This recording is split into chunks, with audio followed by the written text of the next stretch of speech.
السلام عليكم ورحمة الله وبركاته. الحمد لله والصلاة والسلام على رسول الله وعلى آله وأصحابه أجمعين أما بعد. പ്രിയപ്പെട്ട സഹോദരങ്ങളെ, സത്യാന്വേഷികളെ, നമുക്കറിയാം അയ്യൂബ് അലൈഹി സ്വലാത്തു വസ്സലാം മഹാനായ ഒരു പ്രവാചകനാണ്. ഒരുപാട് വർഷം രോഗിയായി കിടന്നു. പിന്നീട് അദ്ദേഹത്തിന്റെ രോഗം അദ്ദേഹം പ്രാർത്ഥിച്ചപ്പോൾ അല്ലാഹു സുബ്ഹാനഹു വ തആല മാറ്റിക്കൊടുക്കുകയുണ്ടായി. അയ്യൂബ് അലൈഹി സ്വലാത്തു വസ്സലാമയുടെ ആ രോഗം അള്ളാഹു മാറ്റിക്കൊടുക്കാനുള്ള കാരണം, അതല്ലെങ്കിൽ അദ്ദേഹം പ്രാർത്ഥിച്ചപ്പോൾ ഉപയോഗിച്ച ഒരു രീതി, ആ രീതിയെക്കുറിച്ച് ഉലമാക്കൾ പറയുന്നുണ്ട്. അള്ളാഹു സുബ്ഹാനഹു വ തആല പ്രാർത്ഥനയ്ക്ക് ഉത്തരം നൽകാനുള്ള വളരെ വലിയ കാരണമായിട്ട് അത് പഠിപ്പിക്കപ്പെട്ടിട്ടുമുണ്ട്.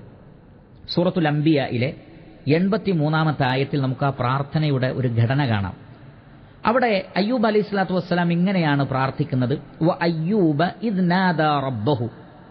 അദ്ദേഹം തന്റെ രക്ഷിതാവിനെ വിളിക്കുകയുണ്ടായി. എന്ന് പറഞ്ഞാൽ അല്ലാഹു സുബ്ഹാനഹു വ തആല അവനാണ് എന്റെ റബ്ബ്, വേറെ ഒരു രക്ഷാധികാരിയും എനിക്കില്ല. അതുകൊണ്ട് തന്നെ എന്റെ സങ്കടങ്ങളും വിഷമങ്ങളും എനിക്ക് അല്ലാഹുവിനോടല്ലാതെ പറയാനില്ല. അതാണ് ഇദ് നാദാ റബ്ബഹു എന്ന് പറഞ്ഞാൽ അല്ലാഹുവിനെ റബ്ബായി തൃപ്തിപ്പെടുക.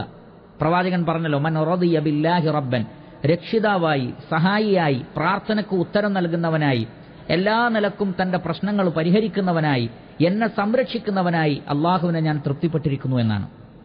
അവരാണ് തൗഹീദിന്റെ ആളുകൾ. അവരിൽ ഒരു നിലക്കും ബഹുദൈവാരാധന, അതിന്റെ ഒരു ലാഞ്ചന പോലും കാണുക സാധ്യമല്ല.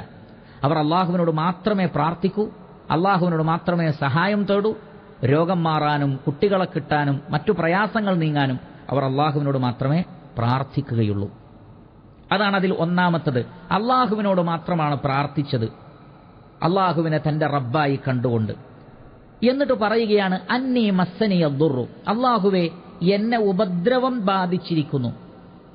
അല്ലാതെ അള്ളാഹുവേ നീ എന്നെ രോഗിയാക്കി, നീ എന്നെ പ്രയാസപ്പെടുത്തി, നീ എന്നെ കഷ്ടപ്പെടുത്തി എന്ന വാക്കുകൾ അവിടെ ഉപയോഗിച്ചിട്ടില്ല. പല ആളുകളും രോഗം വന്നാൽ അവർ പലപ്പോഴും പറയാൻ പാടില്ലാത്തത് പറയുന്നു, അള്ളാഹുവിനെ സംബന്ധിച്ച് മോശമായത് ചിന്തിക്കുന്നു.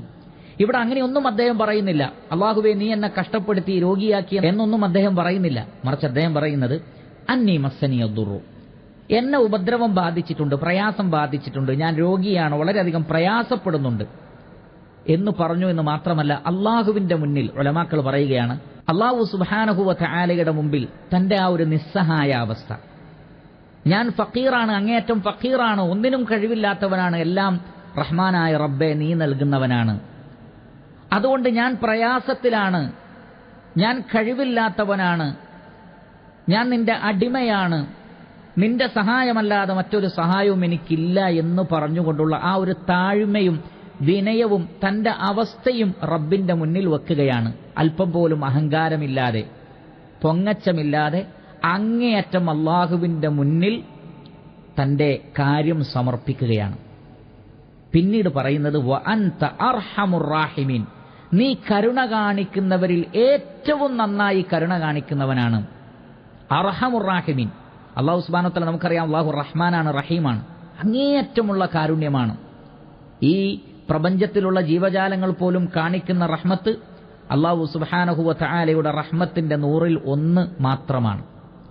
അപ്പോൾ എത്രമാത്രം വലിയ കാരുണ്യവാനാണ് അല്ലാഹു സുബ്ഹാനഹു വ തആല. അതാണ് ഇവിടെ പറയുന്നത്, അൻത അർഹമുർ റാഹിമീൻ, നീ ഏറ്റവും വലിയ കാരുണ്യവാനാണ് റബ്ബേ, അതുകൊണ്ട് എന്റെ പ്രശ്നം പരിഹരിക്കാൻ നിനക്ക് സാധിക്കും. മാത്രമല്ല, നീ അടിമകളോട് കരുണ കാണിക്കുന്നവനാണ്, എന്റെ ഈ പ്രയാസങ്ങളും വിഷമങ്ങളും നീ കാണുന്നില്ലേ റബ്ബേ, അതുകൊണ്ട് നാഥ ആ റഹ്മത്തിൽ നിന്ന് ഞാൻ പ്രതീക്ഷിക്കുന്നു. അവിടെ നിന്റെ റഹ്മത്തിൽ നിന്ന് എനിക്ക് നൽകണമേ എന്ന് പോലും പറയാതെ അള്ളാഹുവിന്റെ മഹത്വം തന്നെ പറയുകയാണ്. അവിടെ ആക്ഷേപങ്ങളില്ല, വിഷമങ്ങളില്ല, ആ നിലക്കുള്ള തെറ്റായ ചിന്തകളൊന്നുമില്ല. മറിച്ച് അല്ലാഹുവേ നീ അർഹമുർ റാഹിമീനാണ്, ഞാനിതിപ്പോഴും അംഗീകരിക്കുന്നു. ഞാൻ ഈ കഠിനമായ പ്രയാസത്തിലാണെങ്കിലും രോഗിയായ അവസ്ഥയിലാണെങ്കിലും നീ അർഹമുർ റാഹിമീൻ തന്നെയാണ്, അതിൽ എനിക്ക് യാതൊരു സംശയവുമില്ല, ഞാൻ പ്രയാസത്തിലാണ്. അങ്ങനെ തന്റെ രക്ഷിതാവിനെ വിളിച്ചപ്പോൾ അല്ലാഹു സുബ്ഹാനഹു വ തആല പറയുന്നത് ഫസ്തജബ്നാ ലഹു ഫകശഫ്നാ മാ ബിഹി മിൻ ദുർരിൻ, അദ്ദേഹത്തിന്റെ പ്രാർത്ഥനയ്ക്ക് അല്ലാഹു ഉത്തരം നൽകി, അദ്ദേഹത്തിനുണ്ടായിരുന്ന പ്രയാസങ്ങൾ അല്ലാഹു നീക്കി. മാത്രമല്ല, കൂടുതൽ സമ്പത്തും കുടുംബാംഗങ്ങളെയും പിന്നീട് അല്ലാഹു സുബ്ഹാനഹു വ തആല അദ്ദേഹത്തിന് നൽകുകയും ചെയ്തു എന്ന് സൂറത്തുൽ അംബിയയിലെ 84-ാമത്തെ ആയത്തിൽ കാണാൻ കഴിയും. അപ്പോൾ ഇവിടെ നമ്മൾ റഹ്മാനായ റബ്ബിനോട് പ്രാർത്ഥിക്കുമ്പോൾ ഈ ഒരു അവസ്ഥ ഉണ്ടാകണം. യാതൊരു നിലക്കും റഹ്മാനായ റബ്ബിനെക്കുറിച്ച് തെറ്റായൊരു ചിന്ത ഉണ്ടാവാൻ പാടില്ല.